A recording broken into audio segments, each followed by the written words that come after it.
Alright boys, so we did the Fate Stay Night portion of the tier list, and now let's go ahead and do the Fate Zero portion of the list, which, if you guys were not here for the last video, basically what this is going to be doing is this is going to be essentially ranking every servant in the Fate animes, although Encore is not on here, but I think Encore is pretty obvious to slap the characters in there. I mean, the Moon Cell stuff gets a bit ridiculous in comparison to what they do in like Fate Stay Night, Fate Zero, and Fate Apocrypha.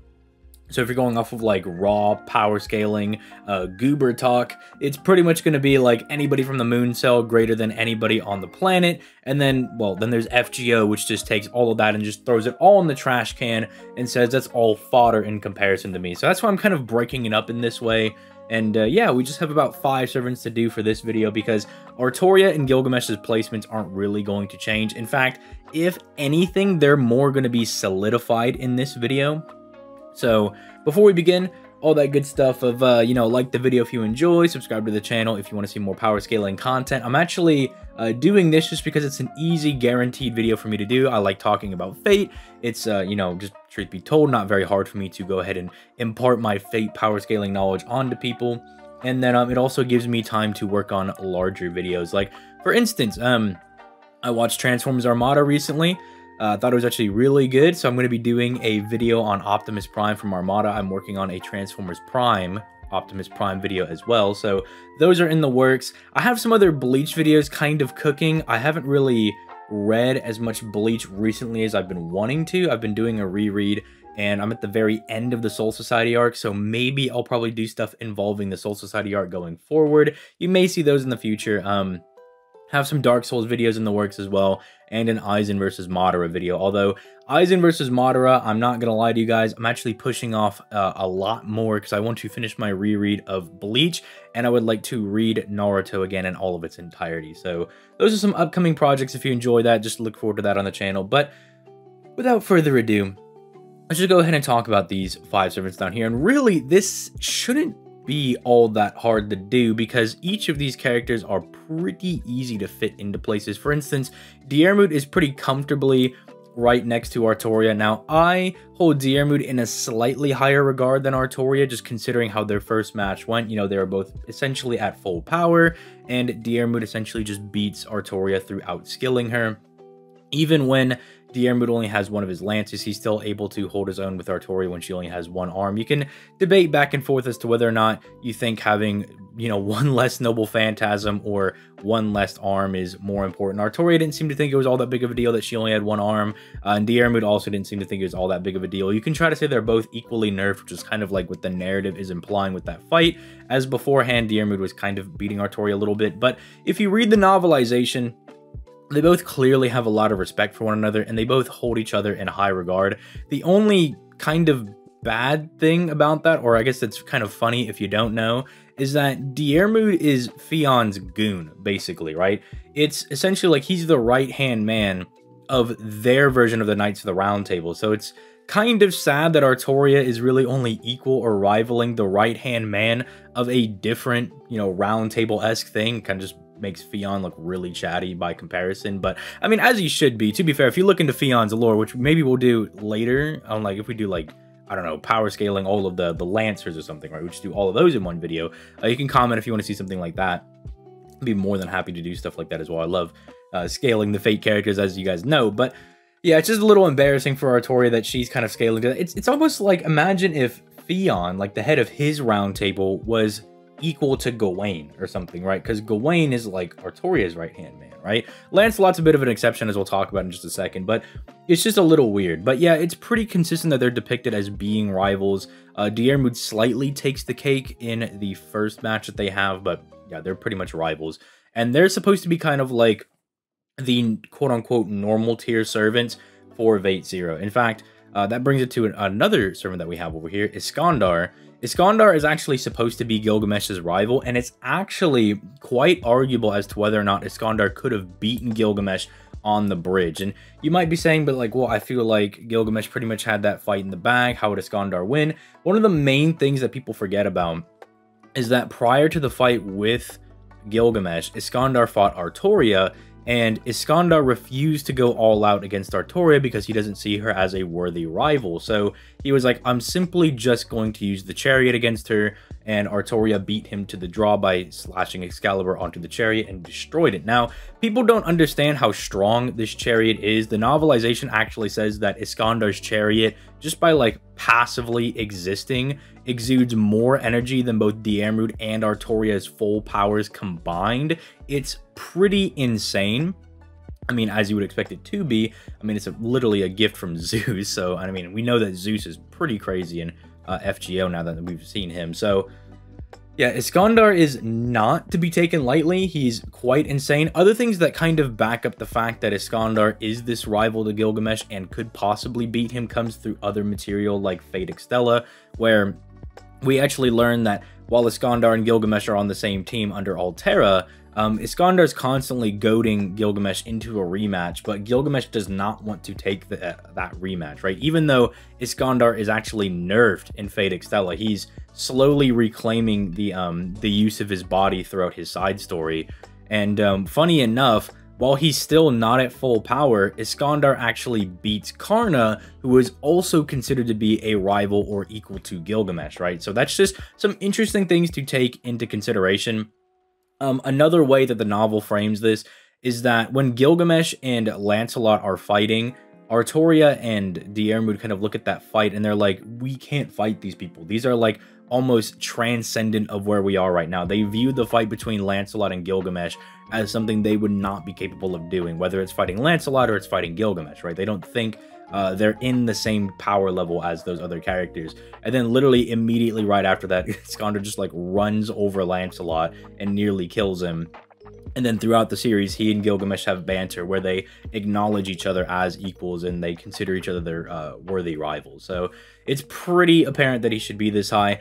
Now, as to whether or not he would be able to beat Saber Alter or not, it's just more or less, can he deal with Excalibur Morgan, really? And I mean, I'll leave that up for you guys to debate in the comments down below. If we're going like full power scale-y, like debate goon mode, he definitely should be able to handle it just based on the things that he did in Fate Extella. I mean, he literally just references that Karna's like throwing his noble phantasms around at him. Like he's throwing the lightning bolts and everything at him, and Iskandar's like, oh, that was kind of funny. You know, that was a little nice meme that he was doing there. You're just like, dude, what are you talking about, man? So yeah, Iskandar is pretty chatty.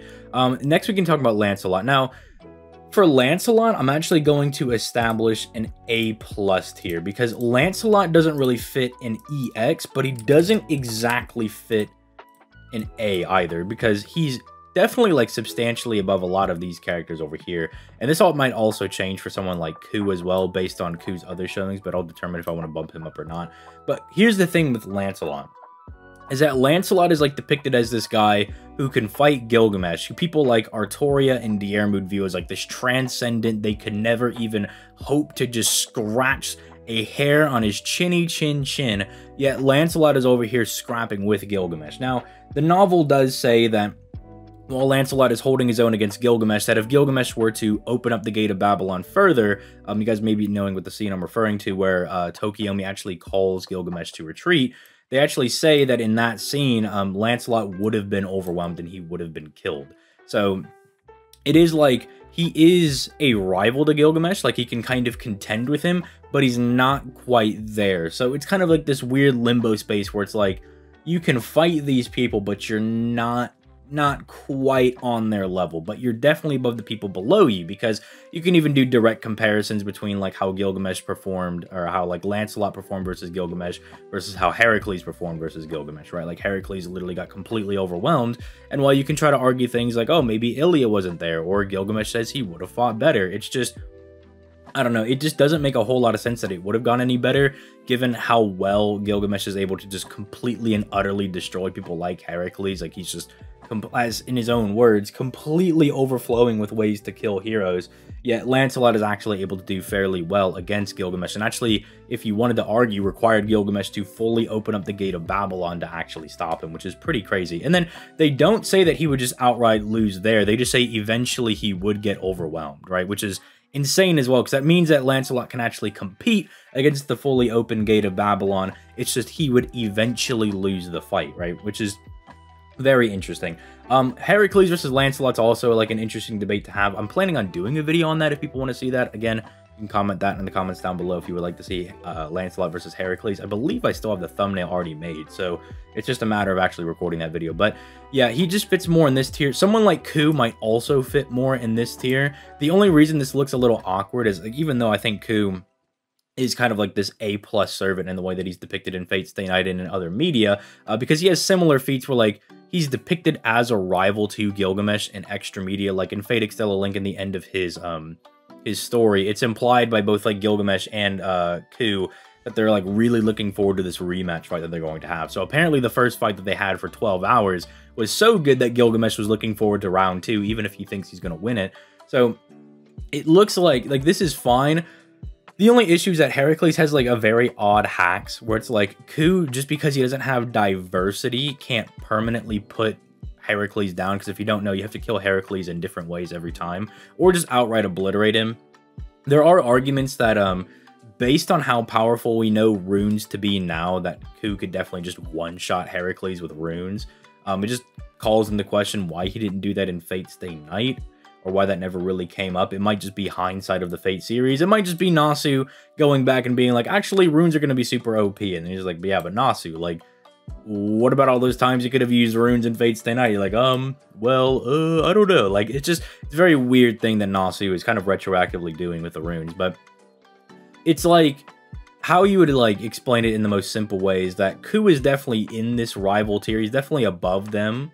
Well, Kojiro is obviously up here as well. My bad. But it's like, they're definitely, like, above Heracles in the way that they're depicted.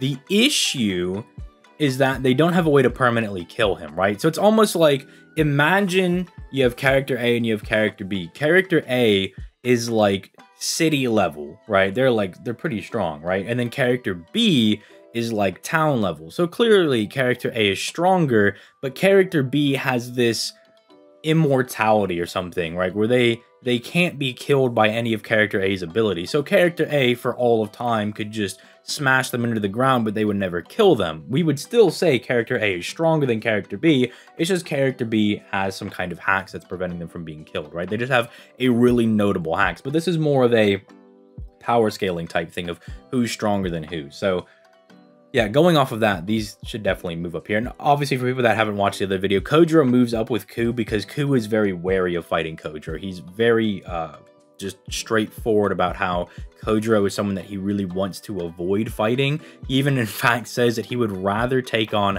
Medea, Emiya, and Artoria all at the same time instead of fighting Kojiro in a one-on-one, because Tsubame Gaishi is really OP, and Kojiro is just a very strong warrior in his own right. So I'm going to go forward with that. Obviously, if you need any more of an explanation, or there's just even more questions for whatever reason, you can come on my Discord, which is linked in the description down below as well. Guiles is actually a very interesting one, because while you have someone like Medea that is unfortunately not very strong in the jump of a fight, Guiles actually can compete and hold his own. People might be wondering, why are you putting him in B tier? And that's actually because Guiles, with just his Prelati spellbook, really no preparation at all, can just summon these monsters without warning. He's able to overwhelm both Diarmuid and Artoria, and they have to get to this point where they have to make this reckless move where it's basically Diarmuid either cuts the book and destroys all the monsters by negating the magic with, you know, his magic spear, or they just die. Alright, because before Diarmuid arrived, Artoria was getting overwhelmed, and sure, Artoria only had one arm, I'll grant you that, but she's still getting overwhelmed by these random goons he can put out there, right? The only difference is that if she had two arms, she could shoot giant laser blasts, you know, the giant full power Excalibur, but think about how embarrassing that is that she would need the full power of Excalibur to deal with the random minions that Guiles has. You know, when people think about how strong Guiles is, they think about the full, you know, eldritch monster that he creates right before he dies, before he is killed by Excalibur, but nobody ever considers the fact that just by himself, he is quite the competent servant, being able to overwhelm Diarmuid and Artoria. And remember that Diarmuid has both of his spears, and Diarmuid with both of his spears is someone that rivals or slightly supersedes a normal full power Artoria. So you got to keep that in mind, that Guiles is not trash at all whatsoever. In fact, if you're going to slide them somewhere, you could definitely actually argue that he's definitely here. Like, there's actually nothing wrong with putting him up there. Guiles is a very impressive servant. He's one of the few casters that can just scrap with people because his casting is very quick. He doesn't really need a whole lot of prep time, but if he's given prep time, he can be insanely OP. Because remember, if he has the whole Eldritch monster, he jumps to like this A+ EX tier, but since it's unlikely he'll be able to prep that, even with just his goons, he should be fine. The only problem with someone like Medusa is that Medusa's more conducive to being able to take out someone like Guiles with the way that her kit is functioned. So she might actually just kick the living hell out of him and just obliterate him. So then we finally have Personas, and Personas might actually just be our first Dookie Dogwater tier servant. I mean, she doesn't really do anything. While her ability is strong and that she can basically have 100 bodies fighting anybody, it really doesn't amass to much if she doesn't do anything. The only things that we really know is that, like, Emiya, meaning Artoria's master Emiya, Kiritsugu, he's a bit wary at the dock when you know, he sees one of the assassin bodies. He's like, oh, Maya, don't open fire on that, or because, you know, you might alert the assassin and,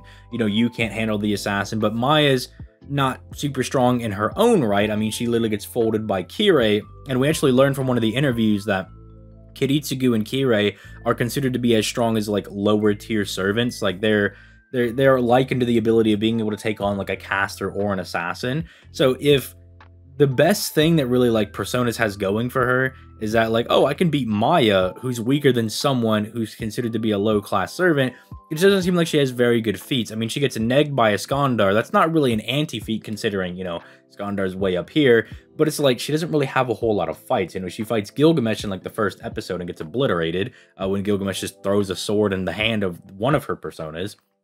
You know, she tries to fight Iskandar, Iskandar obliterates her.